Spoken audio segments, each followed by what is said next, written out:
नमस्कार दोस्तों, मैं आपके अपने चैनल पर आपका स्वागत करती हूँ। आज का जो टॉपिक है वो है परामर्श के आधारभूत सिद्धांत यानी बेसिक प्रिंसिपल ऑफ काउंसलिंग। यानी कि आधारभूत सिद्धांत होते क्या है परामर्श के, उसके बारे में आज देखेंगे। परामर्श उपबोध के वीडियो को स्टार्ट करने से पहले मैं कहना चाहती हूँ, अगर आपको वीडियो थोड़ा सा भी अच्छा लगा हो तो प्लीज़ लाइक से सब्सक्राइब कीजिएगा। और अगर कहीं भी प्रॉब्लम है तो अपना क्वेश्चन कमेंट बॉक्स में पूछ सकते हैं। जो फर्स्ट है आपका परामर्श बोध के आत्मज्ञान व स्व निर्देशन के लिए समर्पित होता है। परामर्श में आपका होता क्या है, इसमें किसी भी व्यक्ति को यानी उपबोध मतलब जो काउंसलिंग यानी जो कौन जो प्रॉब्लम है क्या है जिसका ये परामर्शदाता परामर्श देगा।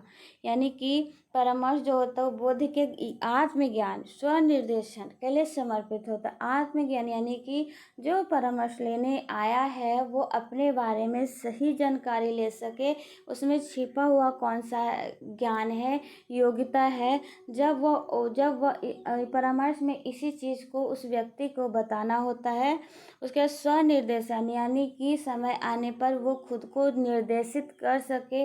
निर्देशित यानी खुद को गाइड कर सके कि मैं ऐसे ऐसे कर सकता हूँ, अगर ऐसे ऐसे करूँगा तो मैं इस क्षेत्र में सफल हो जाऊँगा। यानी कि परामर्श उपबोध के आत्मज्ञान व स्वनिर्देशन के लिए समर्पित होता है। सेकंड है परामर्श संरचित अधिगम स्थिति है। यानी कि परामर्श जो होगा आपका सेकंड आपका है परामर्श संरचित अधिगम स्थिति है। यानी कि एक स्ट्रक्चर है, एक इसका क्या प्रोसेस होता है, एक वे होता है। ऐसे नहीं कि आप कहीं भी किसी तरह से परामर्श को दे दोगे, नहीं, एक प्रोसेस है, एक वे होता है जो आपको सिस्टम बाय ये देना होता है। थर्ड है पर्यावरण व स्वयं के मध्य संबंध को समझने की आत्मदृष्टि पैदा करता है। पर्यावरण व स्वयं के मध्य यानी कि पर्यावरण आसपास का जो भी कार्य हो रहे हैं और हमारे अंदर जो भी बातें चल रही, मैं उसको कैसे रिलेट कर पाऊँगी, इसके बारे में हमें एक अंतर्दृष्टि देता है, एक समझ पैदा करता है। यानी कि देखो, जब हम लोग के मन में कुछ और बातें चल रही है, समाज में कुछ और बातें चल रही है, तो वहाँ पे आपको एडजस्ट होना है। जब एडजस्ट नहीं होगे तो आपका क्या है, वहाँ प्रॉब्लम क्रिएट होगा। तो मैं उस क्षेत्र में कैसे एडजस्ट हो पाऊँगी, तो उसके बारे में ये सूझ देता है। यानी अंदर ही आपको ये सॉल्यूशन बताएगा कि नहीं, अगर आप ऐसा ऐसा करोगे तो वो सोसाइटी के साथ, अपनी इन्वायरमेंट के साथ आप अच्छे से, आपका हेल्दी रिलेशन क्या है बन सकता है। तो ये एक तरह से क्या है, आपके अंदर सूझ, आपके अंदर समझ पैदा करता है। फोर्थ है परामर्श परामर्श उपबोध के लिए अनिवार्य नहीं होना चाहिए।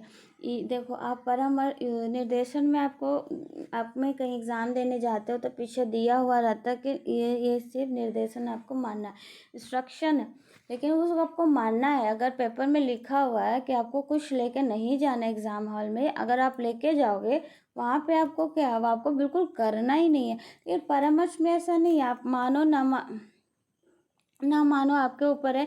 क्योंकि देखो, परामर्श में होता क्या है, परामर्श में आपको क्या निर्देशन और निर्देश दोनों दो चीज़ें याद रखोगे। निर्देशन मान रहे हो नहीं मान रहे हो, लेकिन जब निर्देश आपको दिया जाता है तब आपको मानना होता है। परामर्श में है आपके अपने अंदर जो छिपा हुआ बातें हैं, यानी कि जो आपके अंदर छिपी हुई बातें हैं, छिपी योग्यता, उसको उजागर करके आपको ही आप बताना पड़ता है।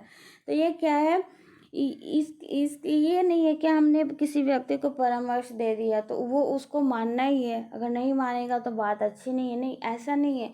वो माने, अथवा आपने परामर्श दिया, आपको आपने बता दिया आप ऐसे ऐसे करो, उसके बाद वो माने ना माने वो उसकी प्रॉब्लम है। आप उसके बाद ये आप फोर्स नहीं करोगे कि आपको मानने ही पड़ेगा, आपको, आपने अगर परामर्श लिया है तो।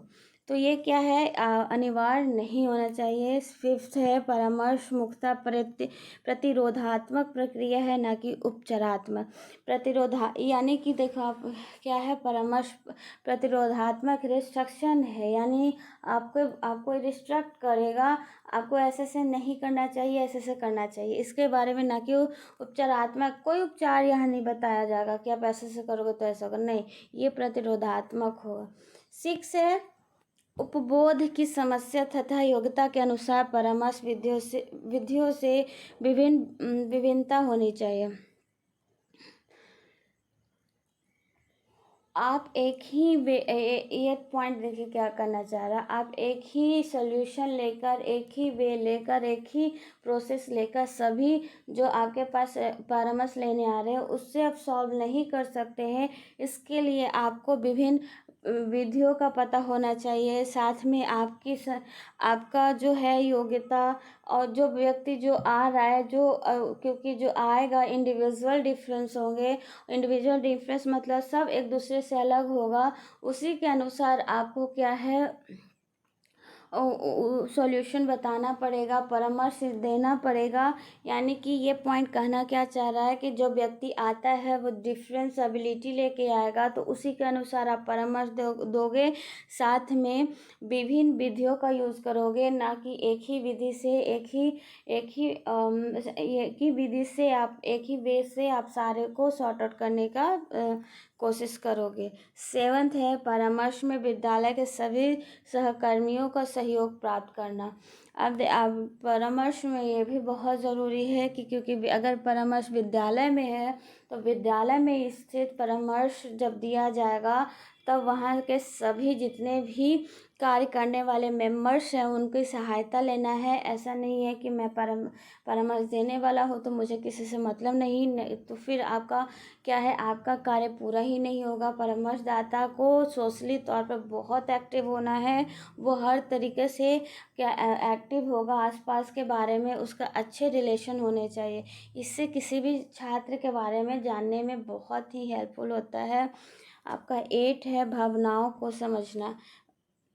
हम कहीं ना कहीं परामर्श जब देते हैं तो किसी भी व्यक्ति को वो किस भावना क्या फील कर रहा है, वो कैसा फील करेगा आगे जाके, ये कैसे फील बताने, वो अपने समस्या को डिस्क्राइब करने के समय कैसा कैसा फील कर रहा था, तो ये क्या है, ये सब चीज़ें परामर्शदाता को समझना पड़ेगा और उसके बाद ही उसे सॉर्ट आउट करना पड़ेगा। यानी इसमें आपको भावना में को भी समझना ज़रूरी होता है।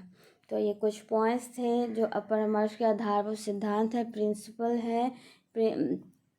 देखिए फर्स्ट है आपका परामर्श बोध के आत्मज्ञान व स्वनिर्देशन के लिए समर्पित होता है। सेकेंड परामर्श संरचित अधिगम है, यानी स्ट्रक्चरल है।